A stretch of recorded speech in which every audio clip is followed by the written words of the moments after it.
Assalamualaikum Ustaz. Laki-laki adalah seorang pemimpin bagi perempuan. Tetapi bagaimana dengan keadaan kami yang bekerja jauh dari suami? Apakah hasil jeripayah kami diberkahi dan apa hukumnya? Hafiduna wa syukran ya Ustaz. Allahu Akbar. Nah, ini buat perempuan-perempuan yang jauh dari suaminya. Di kota Jember, kota ana lahir tuh, di situ itu perceraiannya itu termasuk yang paling tinggi di Indonesia.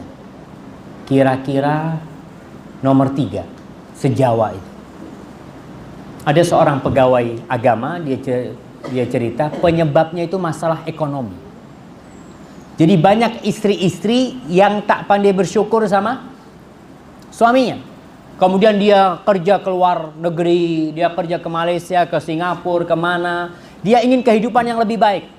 Dia ingin punya rumah, dia ingin punya kereta, dia ingin punya macam-macam. Akhirnya gaduh terus sama suaminya. Karena suaminya penghasilannya. Jadi di Indonesia itu kalau kuli bangunannya, kuli bangunan itu yang bagian angkat-angkatnya gajinya itu mungkin 35.000. Berapa dolar Ustaz? $4. $4 gajinya. Tapi bisa hidup jemaah. Bisa hidup. Ada istri yang selalu melihat kepada tetangganya. Tetangga beli kereta, tetangga ini, emasnya satu tangan gitu semuanya emas. Akhirnya si istri melihat, aduh, aku menyesal nikah sama kau bang. Karena nggak punya duit. Akhirnya dia kerja di luar kota, ke luar negeri. Maka tolong dilihat. Bersyukurlah kepada Allah SWT telah memiliki suami. Karena banyak suami-suami yang nggak punya istri di sana kawin lagi dia. Istrinya di sini kerja ya, berusaha. Ternyata di situ suaminya kawin lagi. Maka tolong sampaikan kepada suaminya. Dan istri harus ridho. Kalau istrinya mau kumpul sama keluarganya, dia ngomong. Si suami ngomong, ana hanya mampu sekian memberikan nafkah. Itu kemampuan ana. Maka si istri harus pandai-pandai. Subhanallah jemaah. Sekedar pengalaman ya. Pengalaman, ana ngomong sama istri ana. Ketika pulang dari Madinah, ana ngomong, Syuf, ini hidup sudah di Indonesia. Kita harus tahu berapa kita punya duit, kita punya gaji berapa. Ya udah, itu harus cukup. Sampai katanya orang, duit itu kalau untuk hidup insya Allah cukup. Berapapun jumlahnya. Tapi kalau untuk gaya hidup, nggak cukup-cukup. Tapi kalau untuk hidup, cukup insya Allah.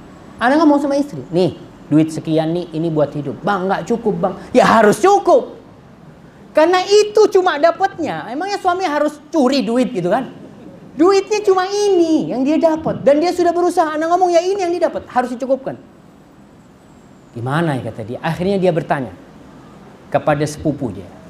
Ditanya, kau dikasih suami berapa tiap bulan? Kata dia, tiap bulan dikasih 600.000. Berapa dolar Ustaz? $70. $70 kata dia. Cukup. Harus cukup. Kalau buat gaya hidup nggak cukup ya.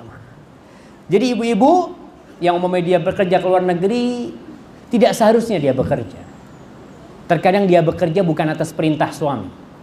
Dia bekerja karena ingin memperbaiki ekonomi dia. Dia ingin punya ini, punya itu. Akhirnya dia berkorban. Anaknya ditinggal di sana, gimana? Maka tidak seharusnya dia melakukan hal itu. Cukuplah. Berkah insya Allah dikasih sama Allah Subhanahu wa ta'ala. Wallahu a'lam bishawab.